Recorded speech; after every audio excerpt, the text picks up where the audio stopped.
Some businesses don't just last decades, they endure for centuries, weathering wars, financial collapses, and shifts in entire civilizations. Interestingly, most of the oldest companies are based in Japan, but there are many others across the globe that have also managed to keep operating for thousands of years. And today, we're counting down the 15 oldest companies in the world. Let's kick off things with number 15, Munke Møller. Denmark's agricultural backbone wouldn't be what it is today without Munke Møller in Odense, a flour mill that's been operating since 1135. Originally founded by Benedictine monks, its name literally means monk's mill, and it began as a grain mill supplying the nearby monastery and surrounding communities. Thanks to its location along the Odense River, it quickly became one of Denmark's most vital flour producers. Even after the Protestant Reformation, when the crown took over religious properties, Munke Møller kept going strong. By the 17th and 18th centuries, it had transformed into an industrial-scale operation. It upgraded from water wheel power to steam in the 1800s, and eventually to electric power in the 20th century. Today, it still supplies high-quality flour across Denmark and Europe. Through wars, reforms, and centuries of shifting technology, Munke Møller has stayed relevant, not by abandoning its roots, but by evolving without losing its soul. It's one of the few places on Earth where the grind literally never stopped. Number Viersen, Weihenstephan Abbey. Weihenstephan Abbey in Freising is one of Europe's most historically significant monasteries. Though established in the 8th century, it's best known today as the home of the world's oldest still operating brewery, Weihenstephan Brewery. Officially founded in 1040, it began under Saint Corbinian, a Benedictine monk from France, who chose a hillside near Freising to build a center for worship, agriculture, and knowledge. Over the years, the monks cultivated the area, introducing beer making as a major practice. By the 10th century, their brewing techniques had evolved significantly, shaping what would become the foundation for German beer law. The famous Reinheitsgebot, beer purity law of 1516, was heavily influenced by practices developed here. Fires, plagues, and the 30 Years' War battered the monastery, but the monks rebuilt every time. After secularization in 1803, the Bavarian state took control, ending religious operation but continuing the brewery. Today, the state-owned brewery honors nearly a millennium of brewing tradition with craftsmanship that shaped global beer culture. Number 13. The Old Bell. Well, if you've ever wanted to stay in a place soaked in real history, the Old Bell in Hurley, Berkshire has been open since 1135. It was originally built as a guest house for Benedictine monks from a nearby priory, but it welcomed everyone from kings and knights to spies and modern-day travelers. Its name comes from the sanctuary bell that monks used to ring when visitors arrived. Even after the monasteries were dissolved under Henry VIII, the Old Bell kept its doors open as a public inn. Over time, it became part of English history itself. It's rumored to have hosted King John's knights before the signing of the Magna Carta, and during the Glorious Revolution of 1688, it served as a discreet meeting spot for conspirators. While it's been renovated through the centuries, it still has timber beams, stone fireplaces, and antique charm. These days, it's a luxury inn, but every room still echoes the stories of centuries gone by. Number 12. Pontificia Fonderia Marinelli. Pontificia Fonderia Marinelli is the oldest bell foundry still in operation, with a history going back to 1040. This family-run craft workshop has produced bronze bells for almost 1,000 years and built a reputation for unmatched sound quality and artistry. In medieval Christian Europe, bell making was essential, and the Marinelli family perfected the lost wax casting method early on. That same technique, unchanged for centuries, has made their bells favored for cathedrals, basilicas, and national landmarks. In 1924, Pope Pius XI granted the foundry pontifical status for its service to the Catholic Church. They've since created bells for St. Peter's Basilica, the Leaning Tower of Pisa, and major churches across Latin America and the U.S. Each bell starts with a clay mold, then wax carvings for design, before molten bronze is poured in. Every bell is tuned by hand. Today, the Marinelli legacy continues under the same family, and visitors can explore the on-site museum celebrating centuries of sound and devotion. Number 11. Staffelter-Hof. Staffelter-Hof is likely the world's oldest still-operating winery, with records tracing back to 862. Located in Crove near the Mosel River, its history began with a land donation to the Benedictine Abbey of Stavelot in present-day Belgium. Monasteries were agricultural powerhouses, and monks cultivated the valley's vineyards for religious use. Riesling became the dominant grape, and Staffelter-Hof flourished as its popularity spread. Ownership shifted from monastic hands to private in later centuries, transforming it into a family-run estate. Despite wars, regime changes, and market shifts, the winery never paused. In the 20th century, changing tastes pushed them to expand beyond sweet wines to dry and international varieties. Today, they work chemical-free, using composting and cover crops to maintain healthy soil. Though yields are lower, quality remains high and traditional cellars are still used. Staffelter-Hof blends deep-rooted history with adaptive methods, continuing to bottle Germany's winemaking legacy without losing what made it timeless to begin with. Number 10. Ma Yu Ching Sep's Bucket Chicken House. Well, if any dish could define culinary legacy, it's bucket chicken, and in Kaifeng, Henan Province, China's oldest known restaurant still makes it the same way it did in 1153. This spot, Ma Yu Ching's Bucket Chicken House, was founded during the Jin Dynasty and has survived wars, changing empires, and a nation's modernization while keeping its identity intact. It all started with the Ma family, whose original recipe involved slow-cooking whole chickens in sealed buckets, locking in moisture and flavor. The cooking process blends steaming and roasting, using marinades and spice blends passed down for centuries. The restaurant gained popularity quickly, especially due to Kaifeng being one of China's ancient capitals and a key trade hub. Travelers, merchants, and officials dropped in, and word spread fast. Even today, the place hasn't lost its rhythm. While the menu has gently modernized, the signature dish is still the same. Locals and tourists alike visit to enjoy a meal wrapped in nearly 9 centuries of tradition. Number 9. Ichimonjia Wasuk. Ichimonjia Wasuk was founded in 1000 AD and is Kyoto's oldest surviving confectionery shop and specializing in aburi mochi, a traditional grilled rice cake. Positioned near the Amamiya Shrine in Kyoto's Kita Ward, the store has served visitors and locals for over a millennium. Established during the Heian period, the shop has stayed family-operated for more than 40 generations, keeping its original recipes and methods intact. Over time, it became deeply woven into shrine and temple visits, welcoming everyone from townspeople to nobles. The shop's name refers to the one-stroke Japanese symbol, reflecting simplicity and spiritual sincerity, values central to Kyoto culture. Their signature mochi is made by grinding glutinous rice into chewy dough, shaping it into small pieces, skewering them onto bamboo sticks, and lightly grilling them. Some are dipped in sacred water from the shrine. The finishing touch is a white miso glaze made from a secret recipe. During Kyoto's seasonal festivals, especially the Yasurai Festival, the shop remains packed with people continuing this sweet spiritual tradition. Number 8. Suin.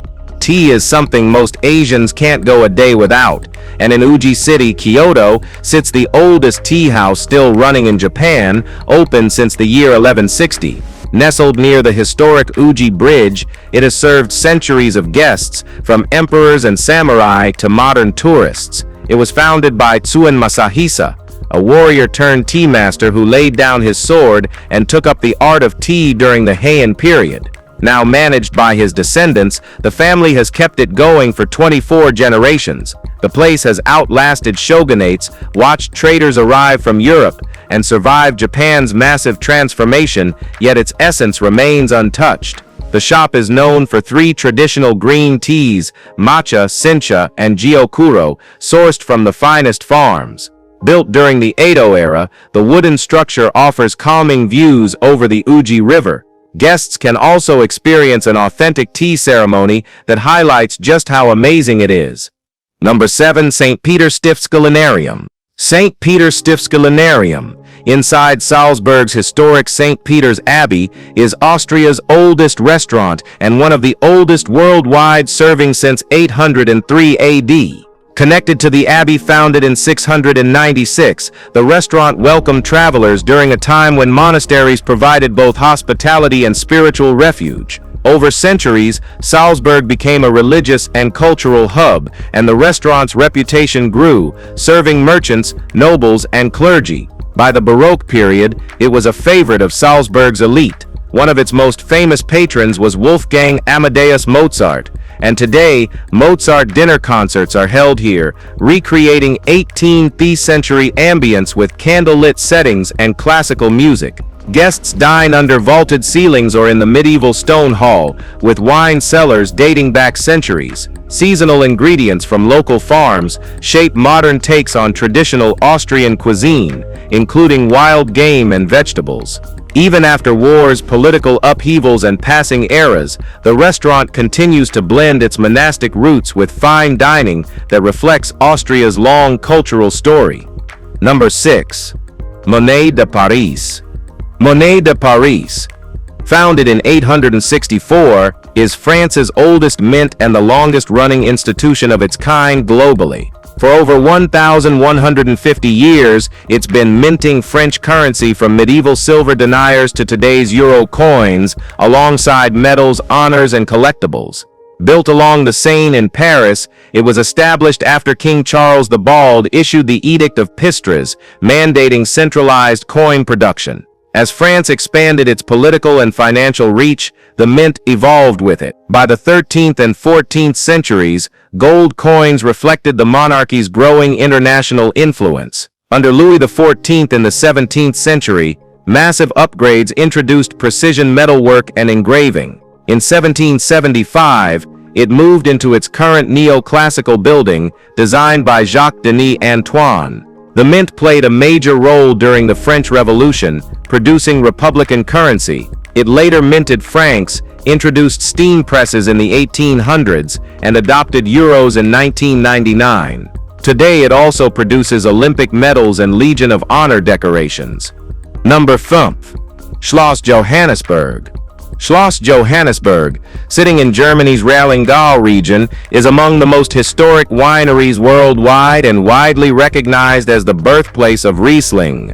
Perched above the Rhine River, its legacy began in 1100 when Benedictine monks established a monastery at the site, initially growing various grape types. The vineyard was fully devoted to Riesling by 1720, making it the world's first single-variety Riesling estate. This status made it a prized location, controlled by noble families for centuries. In 1816, following Napoleon's fall, the estate was handed to the Austrian Empire, later governed by the Duke of Nassau and eventually the Prussians. One of its most iconic moments came in 1775 with the accidental invention of Spätli's late harvest wine, when a delayed harvest led to shriveled grapes. Instead of discarding them, the monks pressed the fruit and produced an exceptionally rich and sweet wine. That discovery revolutionized winemaking, and the vineyard still produces world-class Rieslings, benefiting from its south-facing slopes and centuries of refinement. Number 4. Nishiyama Onsen Keiunkan. It holds the Guinness World Record as the oldest continuously operating hotel on Earth. Founded in 705 AD by Fujiwara Mahito, descendant of the Fujiwara clan, it was built during Emperor Monmu's reign, near natural hot springs flowing from Mount Hakusan. The inn was intended as a retreat for travelers, samurai, and nobles seeking rest and healing. Passed down through 52 generations, the family still runs it today. The water comes from Hakuho Springs, feeding both indoor and outdoor baths, giving guests a serene and traditional onsen experience. The architecture features tatami mats, shoji screens, and cedar wood, all maintained using age-old craftsmanship. Each room overlooks the river or the surrounding mountains, merging nature with simplicity. Though steeped in tradition, the inn has quietly adopted modern touches like private open-air baths and Wi-Fi. It's a place where even warring clans once paused hostilities, and its long legacy of hospitality still defines how Japan welcomes its guests. Number 3. The Royal Mint, The Royal Mint, established in 886 during King Alfred the Great's reign, stands among the world's oldest operating mints. It has played a central role in shaping Britain's currency from medieval silver pennies to today's high-security gold and bullion. In the Anglo-Saxon era, coins were minted in multiple towns across England, but King Alfred moved to centralize minting and standardize currency. By the 13th century, most operations had shifted to the Tower of London, where the mint remained for over 500 years under tight security and royal oversight. Through centuries of war, plague, and reform, it adapted constantly, from issuing gold sovereigns and guineas in the 16th century to producing money for the British Empire in the 19th. After relocating to Wales in 1968 during decimalization, it now produces billions of coins annually, as well as medals, currency, and military honors. The mint's legacy has lasted more than 11 centuries, and even with digital currency rising, its influence hasn't faded. Now, let's move to number 2. Kongo Gumi. Kongo Gumi, founded in 578 AD, is the world's oldest construction company and was run independently for over 1,400 years. It began when Prince Shitoku invited 3 skilled craftsmen from Korea's Baekje Kingdom to help construct Shitenno-ji, Japan's first official Buddhist temple in Osaka. One of them, Shigemitsu Kongo, remained and founded the business, specializing in temple carpentry using advanced joinery that needed no nails.